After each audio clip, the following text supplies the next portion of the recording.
Me vendieron por 500.000 euros. No lo supe hasta 2 meses después de mi boda, cuando encontré el contrato escondido en el cajón de mi esposo. Mi nombre. Mi firma. Mi vida. Todo reducido a una transacción comercial que nunca supe que estaba aceptando. Y la compradora era mi suegra. Necesitas firmar esto también, cariño. La voz de Dolores, mi suegra, cortaba el aire del elegante despacho del notario como un cuchillo. Llevábamos 3 horas firmando papeles de boda, documentos que apenas entendía, contratos que el notario explicaba en un español legal que me mareaba. Mi prometido Andrés estaba a mi lado, su mano sobre la mía, sonriendo. Todo está bien, amor. Solo formalidades. Pero algo en la sonrisa de Dolores me hacía sentir incómoda. Era demasiado ancha, demasiado satisfecha. Como un gato que acababa de atrapar un ratón. Miré el documento frente a mí. Acuerdo prenupcial, decía en la parte superior. Las letras bailaban ante mis ojos cansados.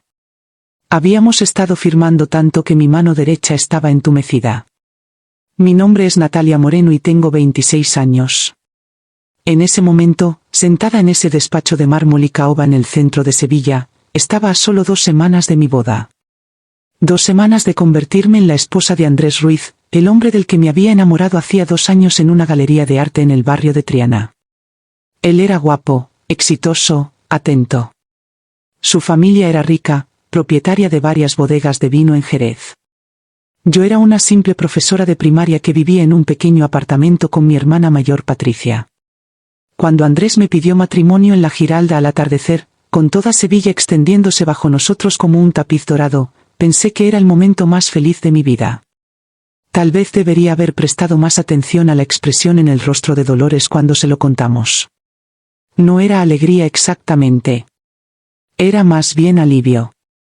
Como si algo que había estado esperando finalmente hubiera sucedido. Firma aquí, Natalia. El notario, un hombre mayor con gafas gruesas, señalaba una línea al final del documento. Es estándar en matrimonios donde hay diferencia significativa de patrimonio. Protege a ambas partes. Tomé el bolígrafo. La tinta era negra y pesada. Andrés apretó mi mano. Es solo una precaución, susurró. Mi madre insiste. Ya sabes cómo es. Sí, sabía cómo era Dolores. En los 2 años que llevaba conociendo a la familia Ruiz, había aprendido que lo que Dolores quería, Dolores conseguía. Andrés, su único hijo, era su proyecto más importante. Cada novia que había tenido antes de mí había sido rechazada. Demasiado vulgar. Demasiado ambiciosa. No suficiente clase. No suficiente educación. Cuando me presentó a ella por primera vez, esperaba el mismo destino. Pero sorprendentemente, Dolores me aceptó. Casi demasiado rápido. Natalia es perfecta, había dicho después de nuestra primera cena. Educada, modesta, de buena familia. Apruebo este matrimonio. Las palabras apruebo este matrimonio me habían parecido extrañas entonces. Como si su aprobación fuera un sello oficial, un permiso necesario. Pero estaba tan aliviada de ser aceptada que no cuestioné el lenguaje. Firmé el documento. Mi firma se veía pequeña y temblorosa comparada con la escritura elaborada del notario. Dolores inmediatamente tomó el papel, sus ojos escaneando las palabras con una intensidad que me hizo sentir como si acabara de vender mi alma. Perfecto, murmuró. Todo está en orden. El día de mi boda fue soleado y cálido, típico de finales de mayo en Andalucía. La ceremonia se llevó a cabo en la Hacienda San Rafael, una finca histórica en las afueras de Sevilla rodeada de naranjos y jazmines. 300 invitados llenaban los jardines.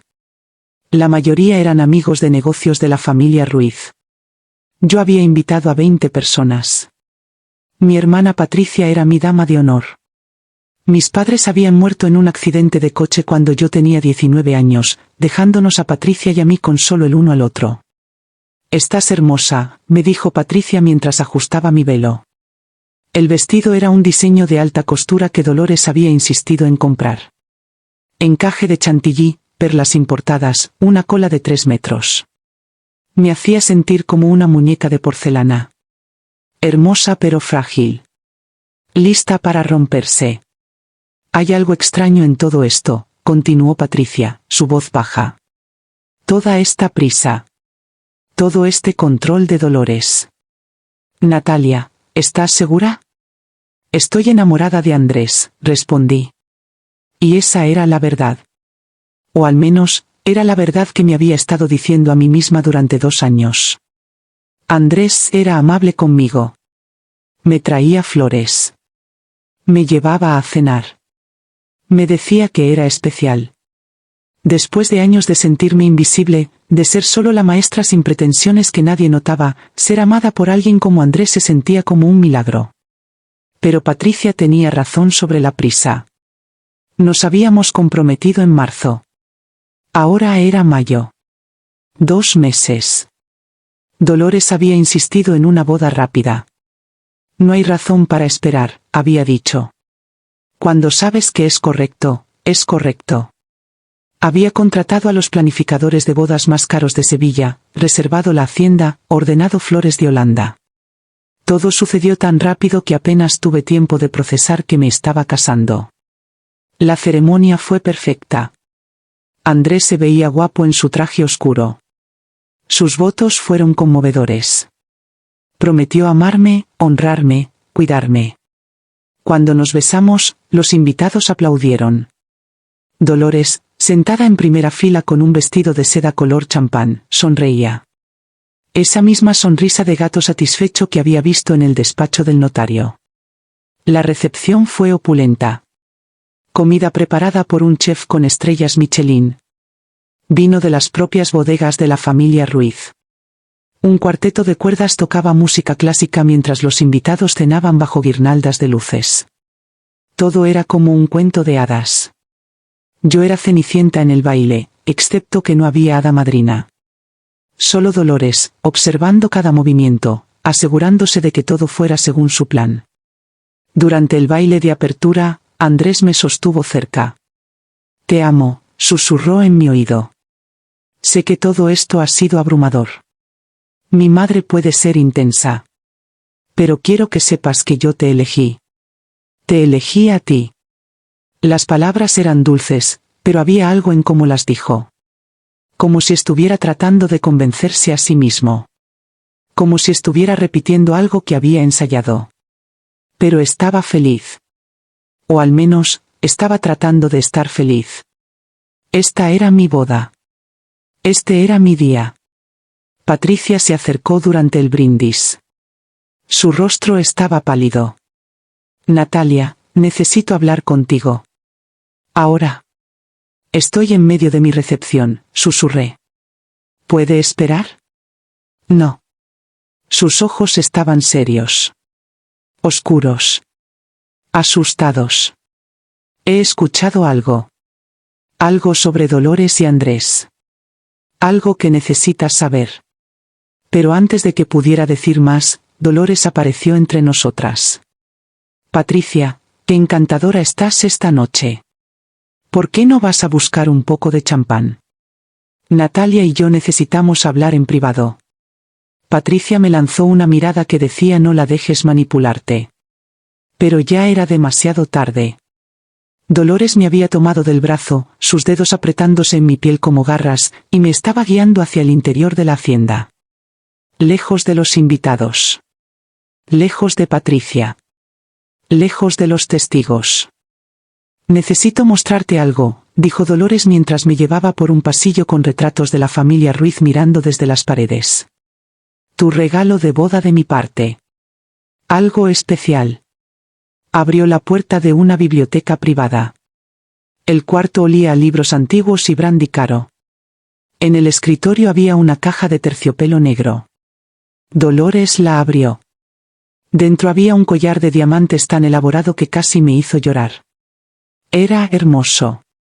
Demasiado hermoso para alguien como yo. Esto perteneció a mi suegra, dijo Dolores. Y a su suegra antes que ella. Se pasa a cada nueva esposa Ruiz. Y ahora es tuyo. Me lo colocó alrededor del cuello. Los diamantes eran fríos contra mi piel. Pesados. Como una cadena elegante. Ahora eres oficialmente una Ruiz, murmuró. Y eso viene con ciertas expectativas. Ciertas obligaciones. Obligaciones. La palabra colgaba en el aire como humo. ¿Qué tipo de obligaciones? Dolores sonrió. Nada de qué preocuparse, querida. Solo comportarte como corresponde. Ser una buena esposa. Apoyar a Andrés en sus negocios. Darme nietos eventualmente. Cosas simples. Pero la forma en que lo dijo no sonaba simple en absoluto. Sonaba como órdenes. Como un contrato. Como si acabara de aceptar términos que no había leído. Regresamos a la recepción. Patricia trató de hablar conmigo de nuevo, pero Dolores se aseguró de que estuviéramos separadas el resto de la noche. Siempre había un invitado que conocer, una foto que tomar, un baile que bailar. Para cuando la recepción terminó, estaba exhausta. Andrés y yo nos fuimos en un Mercedes negro hacia el hotel donde pasaríamos nuestra noche de bodas antes de volar a las Maldivas para nuestra luna de miel. En el coche, Andrés estaba callado. Miraba por la ventana, su mandíbula tensa. ¿Estás bien?, pregunté. Parecía sobresaltado. Sí. Sí, estoy bien. Solo cansado. Pero no parecía cansado. Parecía preocupado. Como si algo le molestara. Como si hubiera algo que quisiera decirme pero no pudiera. Tomé su mano. La apretó, pero no con la calidez de antes. Era mecánico. Obligado. Nuestra noche de bodas fue extraña. Andrés fue gentil, pero distante. Como si su mente estuviera en otro lugar. Después, se quedó dormido rápidamente, su respiración profunda y regular. Yo me quedé despierta, mirando el techo, el collar de diamantes todavía alrededor de mi cuello porque había olvidado quitármelo. Se sentía como un collar de perro caro. Como una marca de propiedad. La luna de miel en las Maldivas fue hermosa. Arena blanca, agua turquesa, puestas de sol como pinturas. Pero Andrés pasaba la mayor parte del tiempo en el teléfono. Hablando con su madre. Hablando de negocios. Disculpándose conmigo pero sin poder colgar. Lo siento, cariño. Es importante. Mi madre necesita mi consejo sobre una adquisición de viñedos. Siempre su madre. Siempre Dolores. Incluso en nuestra luna de miel, ella estaba allí, invisible pero omnipresente. Una sombra que se extendía sobre todo. Una noche, Andrés bebió demasiado vino en la cena. Se puso melancólico, sus ojos vidriosos.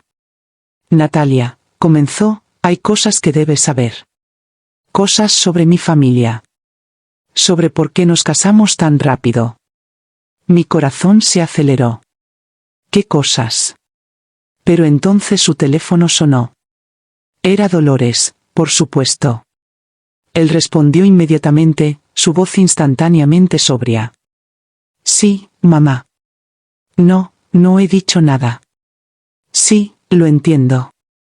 Sí, ella no sabe nada. Cuando colgó, la conversación se había ido. La oportunidad había pasado. Estaba demasiado asustada para preguntar de nuevo. Parte de mí no quería saber. Parte de mí sabía que una vez que supiera, no podría dejar de saberlo. Y entonces tendría que enfrentar la verdad de lo que realmente era este matrimonio. Regresamos a Sevilla después de 2 semanas. Nos mudamos a una casa que Dolores había comprado para nosotros.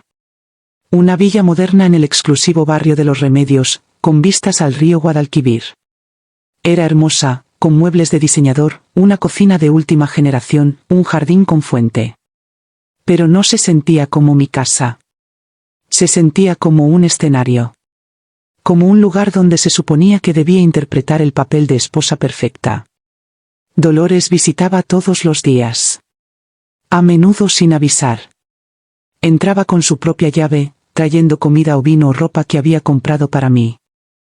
Siempre tenía opiniones sobre cómo debería decorar, qué debería cocinar, qué debería usar. Andrés nunca objetaba. Solo asentía, de acuerdo con todo lo que ella decía.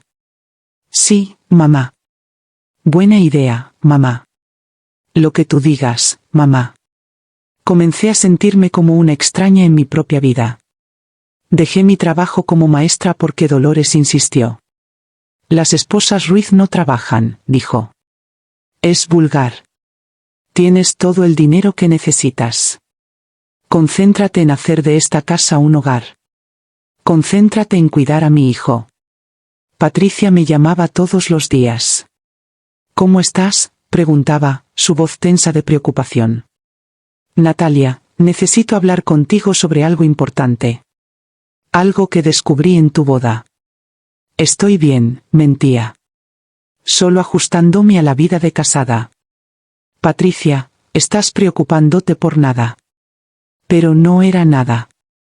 Podía escucharlo en su voz. Podía sentirlo en mis huesos. Algo estaba mal. Terriblemente mal. Solo que todavía no sabía qué era. 2 meses después de la boda, encontré el primer documento. Estaba buscando un bolígrafo en el estudio de Andrés cuando abrí un cajón y vi una carpeta etiquetada como acuerdo matrimonial Natalia. Mi corazón se detuvo. Esto era diferente del acuerdo prenupcial. Esto era otra cosa. Abrí la carpeta. Dentro había un contrato de 20 páginas. Estaba en español legal denso, el tipo que apenas podía entender. Pero ciertas frases saltaban. Compensación de 500.000 euros. Términos de matrimonio acordados. Obligaciones conyugales especificadas. Duración mínima de 5 años. Cláusula de penalización por terminación temprana. Mis manos temblaban mientras leía. Esto sonaba como un contrato de negocios. Como si mi matrimonio fuera una transacción. Como si yo fuera un producto que había sido comprado. Seguí leyendo. Había una sección sobre embarazo. Producción de heredero requerida dentro de 3 años. Otra sección sobre comportamiento público. Apariencias sociales obligatorias. Representación de la familia Ruiz en todos los eventos. Y luego, en la última página, vi algo que hizo que mi sangre se congelara. Pago inicial de 500.000 euros transferido a la cuenta de Patricia Moreno como compensación por consentimiento y silencio. Patricia. Mi hermana. 500.000 euros. Compensación. Consentimiento. Silencio. No. No podía ser cierto. Patricia nunca haría esto. Nunca me vendería. Nunca aceptaría dinero para entregarme a esta familia como ganado. Pero entonces recordé la boda. Como Patricia había tratado de advertirme. Como había dicho que había escuchado algo. Como Dolores la había interrumpido antes de que pudiera decirme. ¿Había rechazado Patricia el dinero? ¿O lo había aceptado? Escuché la puerta principal abrirse. Andrés llegaba a casa. Rápidamente cerré la carpeta y la devolví al cajón. Mi mente corría. Necesitaba tiempo para pensar. Para entender. Para decidir qué hacer con esta información. Esa noche, Andrés actuó normal. Cenamos juntos, vimos televisión, nos fuimos a la cama. Pero yo no podía concentrarme en nada excepto ese documento. Ese contrato. Esos 500.000 euros pagados a mi hermana. A la mañana siguiente, después de que Andrés se fuera a la oficina, conduje al pequeño apartamento que Patricia y yo habíamos compartido. Ella todavía vivía allí, trabajando como abogada en un bufete del centro. La encontré tomando café en la cocina, todavía en pijama porque era su día libre. Necesito preguntarte algo, dije sin preámbulo. Y necesito que seas honesta conmigo. Patricia me miró. Su rostro se puso pálido. Sabía. Sabía que había descubierto algo. Natalia, comenzó, pero la interrumpí. ¿Aceptaste dinero de Dolores? ¿500.000 euros para mantener silencio sobre algo? Las lágrimas brotaron en sus ojos. Se sentó pesadamente en una silla. No, susurró. No acepté el dinero. Rechacé cada euro. Alivio me inundó. Patricia no me había vendido. Pero entonces, ¿por qué estaba en el contrato? Porque Dolores lo puso allí de todos modos, explicó Patricia. Para que pareciera que yo estaba involucrada. Para que si alguna vez lo descubrías, dudaras de mí. Para aislarte de la única persona que podría ayudarte. ¿Ayudarme con qué?, pregunté, aunque parte de mí ya lo sabía. Ya podía sentir la verdad acercándose como una ola oscura. Patricia tomó una respiración profunda. En tu boda, escuché a Dolores hablando con su abogado. No sabían que yo estaba allí. Estaban en una habitación lateral discutiendo los términos finales de algo. Natalia, tu matrimonio no es real. Es un arreglo de negocios. Las palabras no tenían sentido. ¿Qué quieres decir? Dolores te compró. Literalmente. Te compró para Andrés porque él no podía encontrar esposa por sí mismo. Ha tenido problemas mentales durante años. Ansiedad severa, depresión, incapacidad para mantener relaciones. Cada mujer que conocía lo dejaba una vez que veía lo controladora que era Dolores. Así que Dolores decidió encontrar a alguien vulnerable. Alguien que necesitara estabilidad. Alguien que fuera lo suficientemente ingenua como para no hacer preguntas. Yo.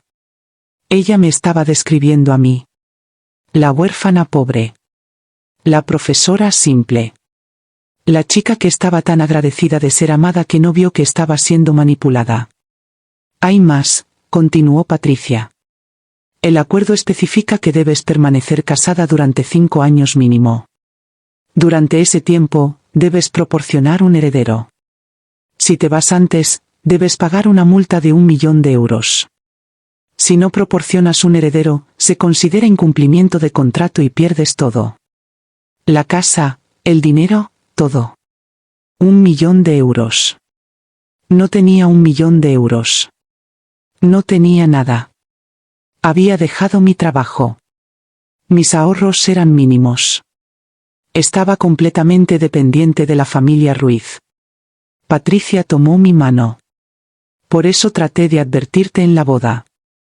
Por eso he estado tratando de hablar contigo. Dolores te tiene atrapada, Natalia. Firmaste documentos sin leer. Aceptaste términos sin entender. Ahora legalmente estás obligada a ser su nuera comprada durante los próximos 5 años, o enfrentar ruina financiera. La habitación giraba. Me sentía enferma. ¿Andrés sabe de esto? Patricia asintió lentamente. Andrés sabe. Él está de acuerdo con ello. Está tan controlado por su madre que haría cualquier cosa que ella dijera. Incluso casarse con una extraña bajo falsos pretextos. No soy una extraña, susurré. Lo amo. ¿Lo amas? ¿O amas la idea de él? ¿La estabilidad que representa? ¿La familia que nunca tuvimos después de que mamá y papá murieran? Las lágrimas corrían por mi rostro ahora. No quería admitir que tenía razón. Pero en el fondo, lo sabía. Siempre lo había sabido. El amor de Andrés se había sentido superficial. Como actuación. Como si estuviera siguiendo un guión escrito por su madre. Necesitas salir, dijo Patricia firmemente. Necesitas dejarlo ahora antes de que quedes atrapada más profundamente. Antes de que haya un bebé. Antes de que 5 años se conviertan en 10 y luego en 20. Pero la multa, protesté débilmente. La pelearemos. Soy abogada, Natalia. Conozco la ley. Este contrato probablemente ni siquiera es ejecutable. Es coercitivo, está bajo falsos pretextos, posiblemente incluso es trata de personas. Puedo construir un caso.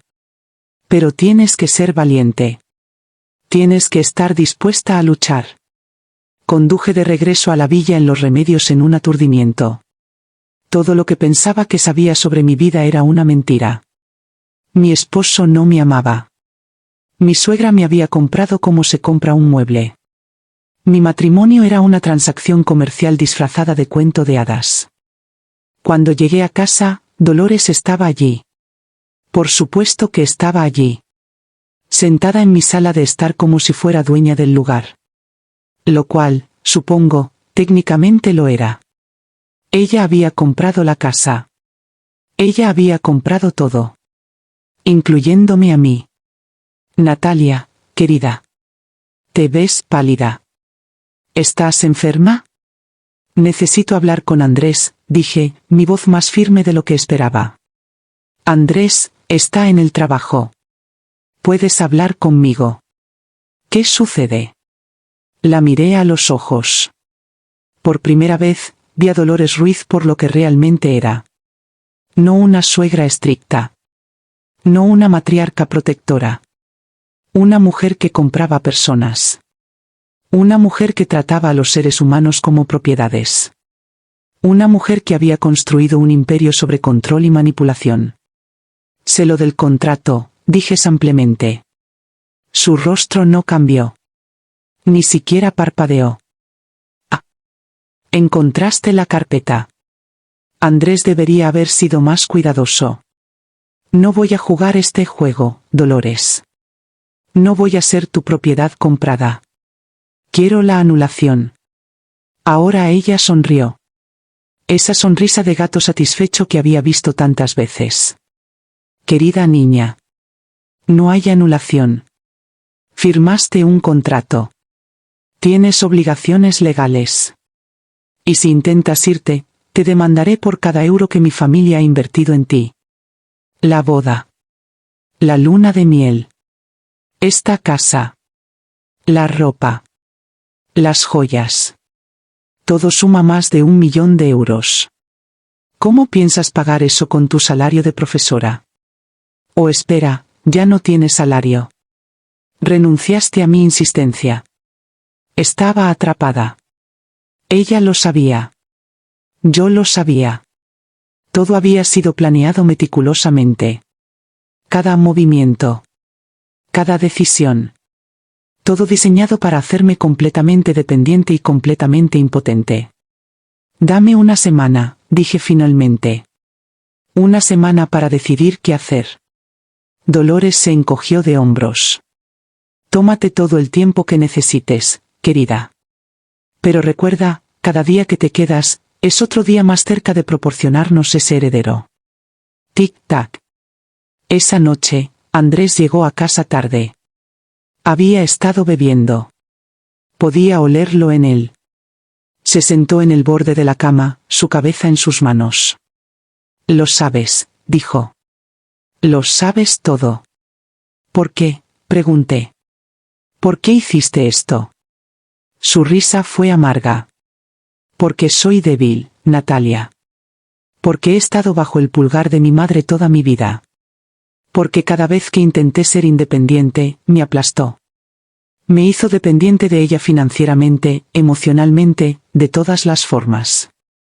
Y cuando no pude encontrar una esposa por mi cuenta, ella decidió comprarme una. ¿Alguna vez me amaste? Quería amarte. Traté de amarte. Eres amable, hermosa, genuina.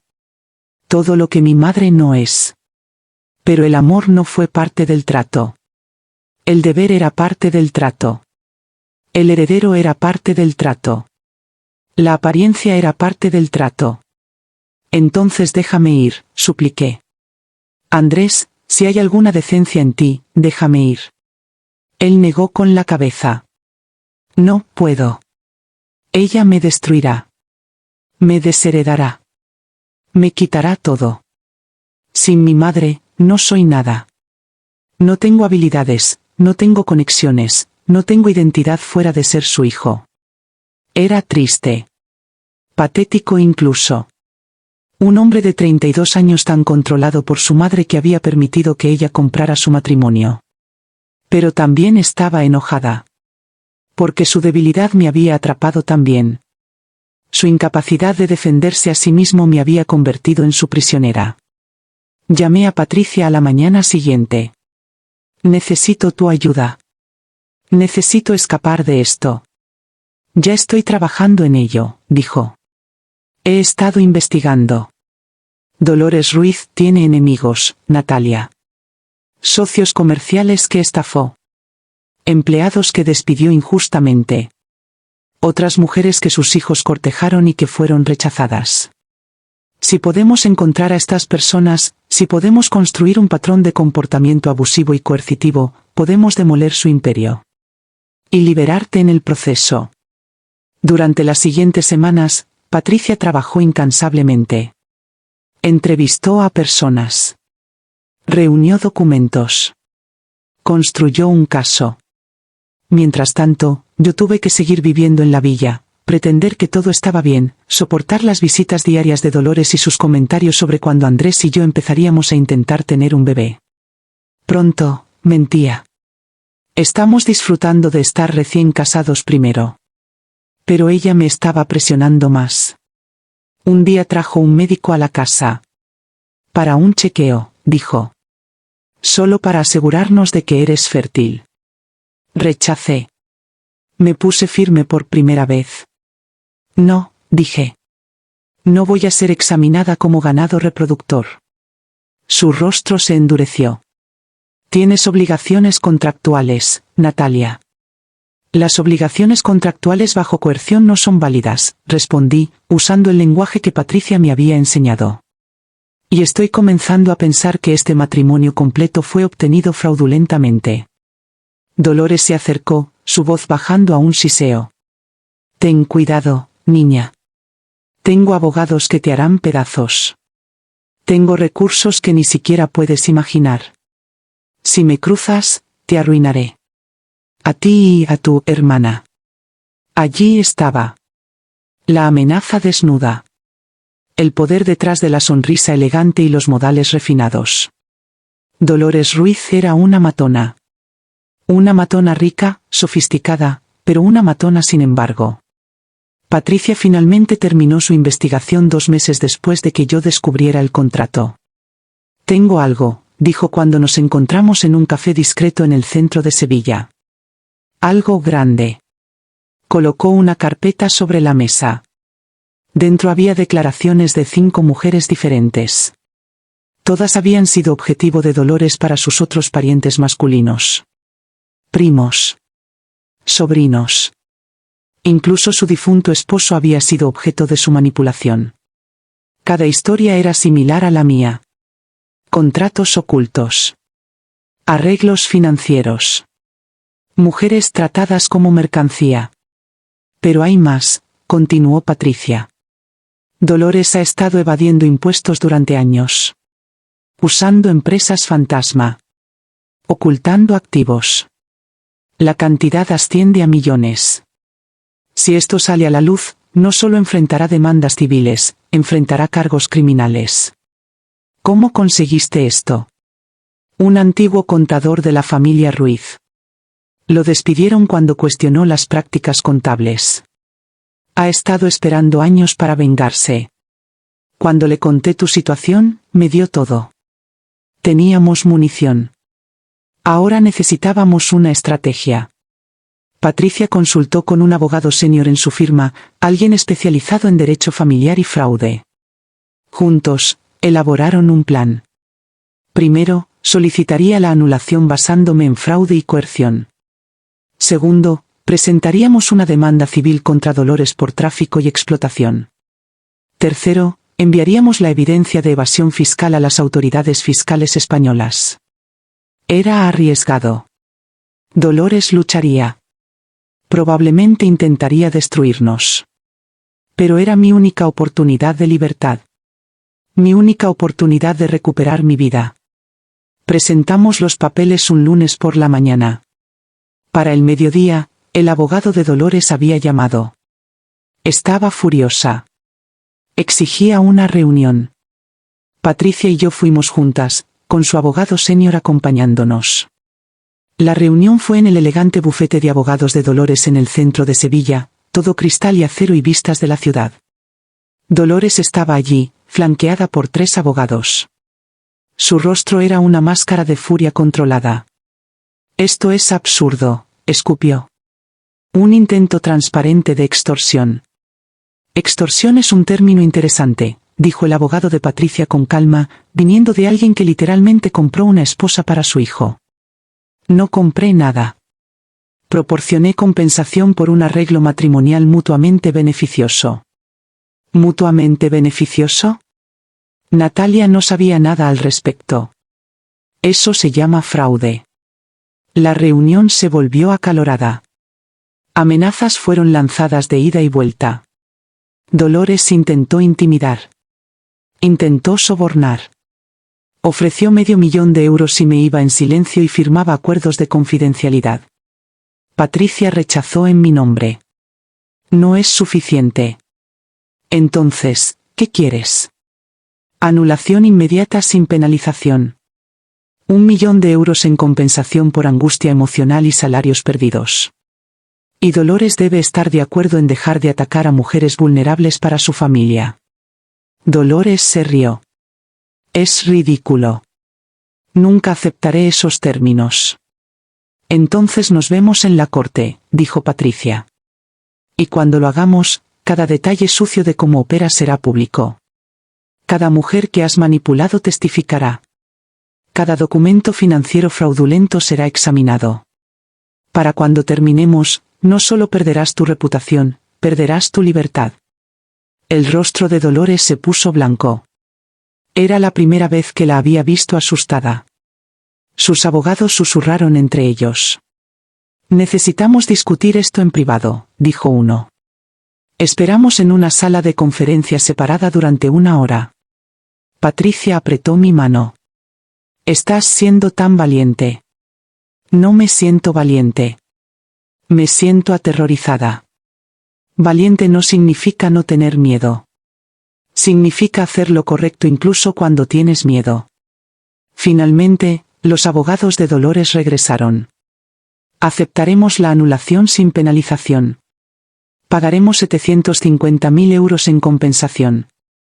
Y la señora Ruiz firmará un acuerdo para no contactar más a la señorita Moreno o establecer arreglos matrimoniales similares en el futuro. 1,000,000, dijo Patricia con firmeza. Y Dolores paga los honorarios legales también.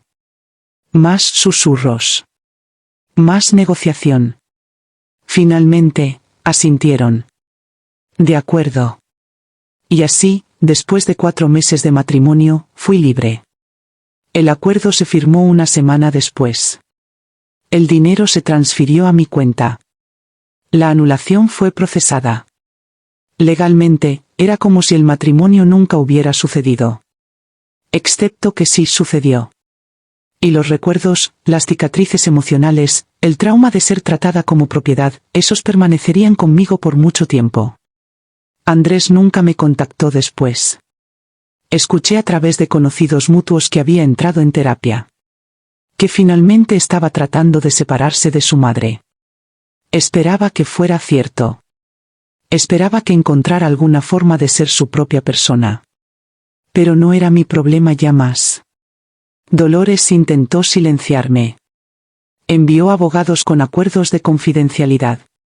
Ofreció más dinero si prometía nunca contar mi historia públicamente. Rechacé todo. Porque mi historia no era solo sobre mí. Era sobre cada mujer que alguna vez había sido tratada como mercancía. Cada persona que alguna vez había sido manipulada por alguien con más poder. Patricia sugirió que escribiera sobre mi experiencia. Así que lo hice. Escribí un artículo para un periódico nacional español sobre matrimonios arreglados modernos, coerción y cómo las familias ricas a veces tratan a las personas como activos. Usé un seudónimo, pero la historia era claramente reconocible. Los medios lo recogieron. Se volvió viral. Otras mujeres comenzaron a compartir sus experiencias similares. Dolores intentó demandarme por difamación. Pero la verdad es una defensa absoluta contra la difamación. Y yo tenía documentos, testigos, pruebas. Su demanda fue desestimada. Peor aún para ella, las autoridades fiscales españolas habían comenzado a investigar basándose en la evidencia que habíamos proporcionado. Enfrentaba auditorías masivas y posibles cargos criminales. El imperio de Dolores comenzó a desmoronarse. Los socios comerciales que habían tolerado sus tácticas porque era rentable comenzaron a distanciarse. Las bodegas familiares enfrentaron boicots. Su nombre se convirtió en veneno en los círculos sociales de Sevilla. Todo por lo que había trabajado durante décadas, toda su influencia y poder cuidadosamente construidos, colapsó en meses. Usé parte del dinero del acuerdo para volver a la universidad y obtener un máster en psicología. Quería entender lo que me había pasado. Quería ayudar a otros que habían sido manipulados y controlados. Eventualmente abrí una práctica privada especializada en trabajar con sobrevivientes de abuso emocional y relaciones coercitivas. Patricia se convirtió en socia en su bufete de abogados, especializada en derecho familiar. Juntas, comenzamos una organización sin fines de lucro que proporcionaba servicios legales gratuitos a mujeres en matrimonios abusivos o coercitivos. Lo llamamos Libertad y Justicia. En los primeros 2 años, ayudamos a más de 50 mujeres a escapar de situaciones similares a la mía. 5 años después de mi anulación, estaba en un café en Sevilla cuando vi a Andrés. Se veía diferente. Más delgado. Menos pulido. Pero también más relajado. Como si un peso hubiera sido levantado de sus hombros. Vaciló, luego se acercó a mi mesa. Natalia. Hola. Andrés. ¿Puedo sentarme? Consideré negarme. Pero había curiosidad también. ¿Qué había sido de él? ¿Había cambiado realmente? Se sentó. Pedimos café. Por un momento, ninguno de los dos habló. Luego él rompió el silencio. He estado en terapia. 5 años ahora. Tratando de deshacer toda la programación que mi madre me hizo. Todo el control. Todo el miedo. Todavía es difícil. Probablemente siempre lo será. Pero estoy tratando. Me alegro, dije. Y lo decía en serio. No estaba enojada con Andrés. Estaba enojada con Dolores. Con el sistema que permitía a personas como ella explotar a otros. Pero Andrés era una víctima también, a su manera. Quiero disculparme, continuó. Por todo. Por no ser honesto contigo. Por seguir los planes de mi madre. Por ser tan débil que dejé que ella orquestara ese matrimonio falso. Lo que te hice fue imperdonable. Has estado trabajando en ti mismo. Eso es lo que importa ahora. He visto tu trabajo, dijo. La organización sin fines de lucro. Los artículos que has escrito. Estás ayudando a mucha gente. Estoy orgulloso de ti. Sé que no tengo derecho a decir eso, pero lo estoy. Gracias, Andrés. Mi madre, por cierto.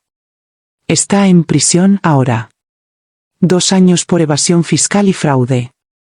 Su imperio se fue. Todo se fue. Y honestamente, creo que necesitaba suceder. Era la única forma de liberarme finalmente.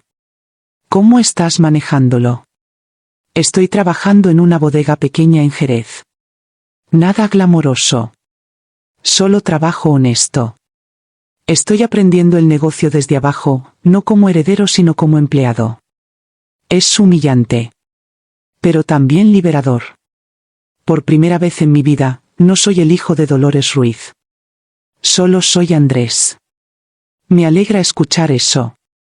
Nos terminamos nuestro café. Antes de irnos, Andrés me dio algo. Un sobre. Dentro había un cheque por 500.000 euros. ¿Qué es esto?, pregunté. Dinero que mi madre te quitó. El salario que perdiste al dejar la enseñanza. Los años de tu vida que desperdició. Sé que no compensa todo, pero es un comienzo. He estado ahorrando desde que empecé a trabajar. Quiero rectificar las cosas de alguna manera. Andrés. Por favor. Tómalo. Necesito hacer esto. Necesito saber que hice al menos una cosa correcta. Acepté el cheque. No porque necesitara el dinero, sino porque sabía que él necesitaba dármelo. Necesitaba esta pequeña redención. Esta pequeña forma de recuperar algo de humanidad de las ruinas de lo que su madre había creado. Nos separamos amigablemente. No éramos amigos exactamente. Demasiada historia. Demasiado dolor. Pero no éramos enemigos tampoco. Solo dos personas que habían sido atrapadas en la misma telaraña de manipulación y que habían encontrado sus caminos para salir. Doné el cheque de Andrés a Libertad y Justicia. Con ese dinero, pudimos expandir nuestros servicios. Abrir una segunda oficina en Madrid. Contratar más abogados y terapeutas. Ayudar a más mujeres. Cada vida que tocamos, cada mujer que liberamos, se sentía como una victoria no solo para ella sino para mí. Una forma de tomar algo terrible que me había pasado y transformarlo en algo significativo. Patricia se casó con un hombre amable que conoció en su bufete. Un abogado que respetaba su ambición y apoyaba su trabajo. Su boda fue pequeña, íntima, llena de amor genuino. Me pidió que fuera su dama de honor. Mientras estaba junto a ella en el altar, viendo cómo prometía su vida a alguien que la amaba como igual, pensé en mi propia boda falsa. En los votos vacíos. En el amor fingido. Pero también pensé en lo lejos que había llegado desde entonces. En cómo había tomado una experiencia que debería haberme roto y la había usado para hacerme más fuerte. Años después, recibí una carta de Dolores. Fue enviada desde la prisión. Era breve, garabateada en letra temblorosa. Decía: Natalia, he tenido mucho tiempo para pensar en lo que hice. A ti, a Andrés, a tantos otros. El poder puede corromper. La riqueza puede cegar. Pasé tanto tiempo tratando de controlar todo y a todos que olvidé que las personas no son piezas de juego. Son humanas. Merecen respeto. Merecen libertad. Probablemente no creas esto, pero lo siento. Verdaderamente lo siento. No sé si era sincera. Tal vez la prisión la había cambiado. Tal vez la pérdida de todo lo que valoraba le había dado perspectiva. O tal vez solo estaba diciendo lo que pensaba que quería escuchar. No importaba realmente. El perdón no era para ella. Era para mí. Y ya me había perdonado a mí misma por ser lo suficientemente ingenua como para ser atrapada en su trampa. No respondí la carta. 10 años después de mi anulación, me casé de nuevo. Con un hombre que conocí en una conferencia de psicología, un terapeuta que trabajaba con veteranos con TED. Era amable, paciente, genuino. Nuestro noviazgo fue lento, construido sobre confianza y comunicación honesta. Cuando propuso, no fue grande ni dramático. Solo nosotros dos, en una caminata tranquila por las montañas fuera de Granada, bajo el cielo abierto. Nuestra boda fue exactamente lo opuesto de mi primera. 20 personas. Una ceremonia civil simple. Votos que escribimos nosotros mismos. Sin contratos ocultos. Sin agendas secretas. Solo dos personas eligiendo construir una vida juntas, con ojos abiertos y corazones honestos. Patricia fue mi dama de honor nuevamente. Mientras me ayudaba a vestirme, sonrió. Esta vez es la real. Sí. Esta vez es la real. Pienso en Dolores a veces. Me pregunto si todavía está viva, si cumplió su sentencia, si alguna vez verdaderamente cambió. Pero son solo pensamientos fugaces.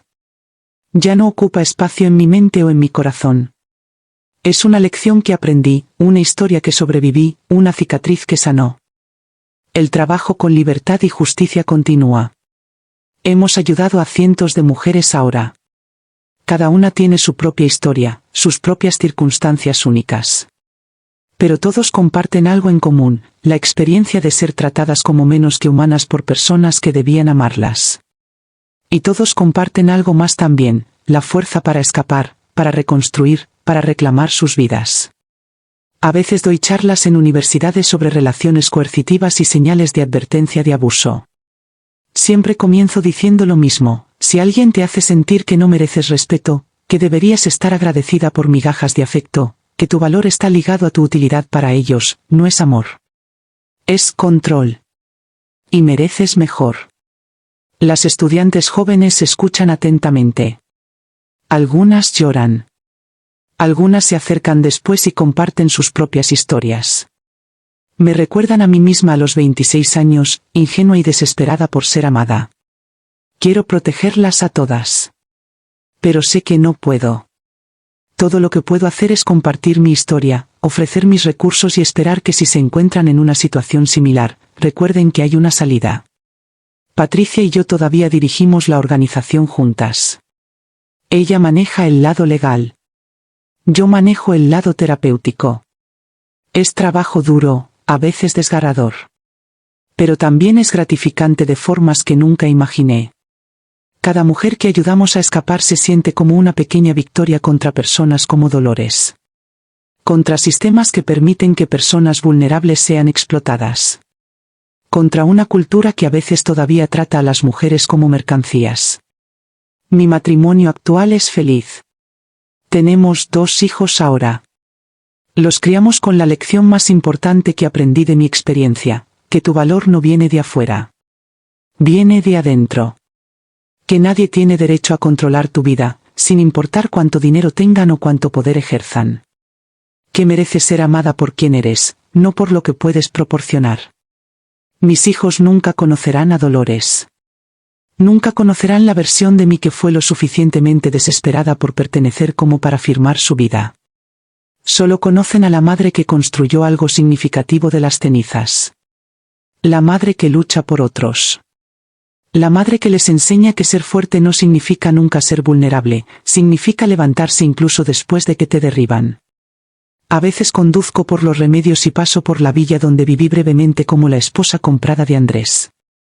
Otros viven allí ahora. Puedo ver juguetes en el jardín, ropa colgando en el balcón, signos de una vida real siendo vivida. Me pregunto si son felices. Espero que lo sean. Espero que esa casa haya perdido el fantasma de mi deshonra y se haya convertido en un hogar real para ellos. Han pasado años desde que firmé ese contrato. Desde que me di cuenta de que había sido comprada. Desde que luché por mi libertad. El tiempo ha suavizado las aristas afiladas del recuerdo. Pero la lección permanece cristalina, nunca más dejaré que alguien defina mi valor.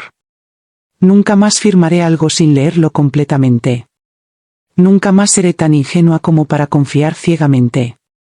Pero tampoco dejaré que esa experiencia me haga cínica. Porque a pesar de todo lo que Dolores me hizo, a pesar del dolor y la traición, también me dio un regalo sin querer. Me dio propósito. Me dio una causa. Me dio la comprensión de que a veces las peores experiencias de nuestra vida nos llevan a nuestro trabajo más importante. Cada mujer que ayudamos a través de Libertad y Justicia es mi venganza contra Dolores. Cada matrimonio coercitivo que deshacemos.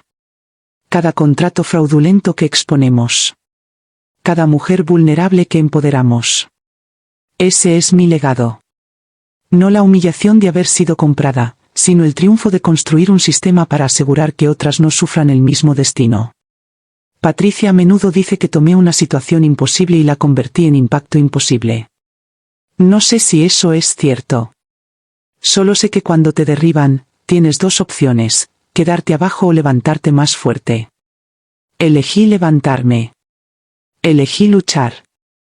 Elegí convertir mi dolor en poder, no sobre otros, sino para ayudar a otros. Y esa, al final, es la mejor venganza contra alguien como Dolores Ruiz. No destruirla, no hundirme a su nivel de crueldad y control. Sino construir algo que ella nunca podría haber imaginado. Algo bueno. Algo duradero. Algo que ayude a personas que ella habría visto como activos explotables a verse a sí mismas como seres humanos con valor inherente y dignidad inalienable. Dolores me compró. Pero no me pudo poseer. Porque al final, algunas cosas no están a la venta. La dignidad no está a la venta. El respeto propio no está a la venta. La libertad no está a la venta. Y una vez que entiendes eso, una vez que internalizas que tu humanidad no es negociable, nadie puede hacerte propiedad otra vez. Esa es la lección que comparto. Esa es la historia que cuento. No como una víctima, sino como una sobreviviente. No como alguien que fue rota, sino como alguien que se rompió y se recompuso más fuerte en los lugares rotos. Y con cada mujer que ayudamos, con cada vida que tocamos, esa historia se multiplica. Se expande. Se convierte en algo más grande que mi experiencia individual. Se convierte en un movimiento. Una declaración. Un recordatorio de que sin importar cuánto poder tenga alguien, sin importar cuánto dinero use para controlar y manipular, al final, la humanidad triunfa. La dignidad persiste. Y la justicia, aunque retrasada, eventualmente prevalece. Eso es lo que Dolores nunca entendió. ¿Qué puedes comprar cosas? Puedes comprar casas y joyas e incluso personas temporalmente. Pero no puedes comprar el espíritu humano. No puedes comprar la voluntad de resistir. No puedes comprar el coraje de decir no más. Y cuando empujas a alguien lo suficientemente lejos, cuando los tratas como mercancía durante demasiado tiempo, eventualmente se elevarán. Encontrarán su fuerza. Y te harán rendir cuentas. A veces me preguntan si lamento haberme casado con Andrés. Si desearía poder regresar y advertirme a mí yo más joven. Pero no puedo lamentarlo. Porque sin esa experiencia, no estaría haciendo este trabajo. No habría encontrado mi propósito. No entendería tan visceralmente lo que significa ser tratada como propiedad y luchar para reclamar tu humanidad. La verdad es que cada experiencia, incluso las dolorosas, nos forma. Cada cicatriz cuenta una historia de supervivencia. Cada lágrima derramada riega las semillas de la resiliencia que eventualmente florecen en algo hermoso e inesperado. Mi matrimonio con Andrés duró solo 4 meses, pero las lecciones que aprendí han durado toda una vida. Aprendí que el amor real no te hace sentir pequeña. No te pide que renuncies a tu identidad. No te obliga a afirmar tu libertad. El amor real te eleva. Te anima a ser más tú misma, no menos. Te da alas, no cadenas. Aprendí que la familia no siempre es quien comparte tu sangre. A veces es quien elige estar a tu lado cuando todo se derrumba. Patricia, quien luchó por mí cuando nadie más lo hizo. Mi esposo actual, quien me amó lo suficiente como para ser paciente con mis cicatrices. Las mujeres en libertad y justicia, quienes se convirtieron en mi tribu, mi propósito, mi razón de levantarme cada mañana. Aprendí que el poder no viene del dinero o el control. Viene de la integridad. De la capacidad de mirarte en el espejo y saber que has hecho lo correcto, incluso cuando fue difícil. Dolores tenía millones, pero murió sola en una celda de prisión. Yo tengo lo suficiente para vivir cómodamente, pero más importante, tengo paz. Tengo propósito. Tengo la satisfacción de saber que he convertido mi dolor en sanación para otros. El otro día, una joven vino a nuestra oficina. Tenía 24 años, recién casada, y su suegra había comenzado a mostrar señales de control que le resultaban familiares. Me recordó tanto a mí misma a esa edad que casi lloré. Le conté mi historia. No la versión editada que cuento en las conferencias, sino la cruda, la que incluye las noches llorando en el baño para que Andrés no me escuchara. La que incluye el momento en que casi me rendí porque el camino hacia la libertad parecía imposible. Ella escuchó con ojos grandes. Cuando terminé, me dijo algo que nunca olvidaré: gracias por ser valiente primero. Ahora yo puedo ser valiente también. Eso es todo lo que cualquiera de nosotros puede hacer realmente. Ser valiente primero. Compartir nuestras historias. Tender la mano hacia atrás mientras subimos la montaña y ayudar a la próxima persona a subir también. El trauma no tiene que ser el final de la historia. Puede ser el comienzo de algo extraordinario si tenemos el coraje de transformarlo. Dolores Ruiz pensó que había comprado mi futuro. Lo que no sabía es que me dio algo que el dinero nunca podría comprar: claridad. Propósito. La comprensión inquebrantable de que merezco dignidad, respeto y libertad. Y que cada persona en este planeta merece lo mismo. Esa es la ironía final. La mujer que intentó poseerme me liberó de formas que nunca imaginó. Al mostrarme lo peor de la humanidad, me inspiró a buscar y crear lo mejor. Al tratarme como mercancía, me enseñó mi propio valor inapreciable. Al intentar romperme, me hizo más fuerte de lo que nunca pensé que podría ser. Así que no lamento nada. Ni siquiera los días oscuros. Ni siquiera el dolor. Porque todo ello me trajo aquí, a esta vida que amo, rodeada de personas que valoro, haciendo trabajo que importa. Y si tuviera que pasar por todo de nuevo para llegar aquí, lo haría sin dudarlo. Esa es la victoria final. No sobre dolores, sino sobre el miedo. Sobre la vergüenza. Sobre la idea de que ser víctima te define para siempre. Fui víctima una vez. Ahora soy guerrera. Soy sanadora. Soy la voz para quienes todavía están encontrando la suya. Y eso, al final, vale más que todos los millones de Dolores Ruiz. Vale más que cualquier mansión o collar de diamantes. Vale todo.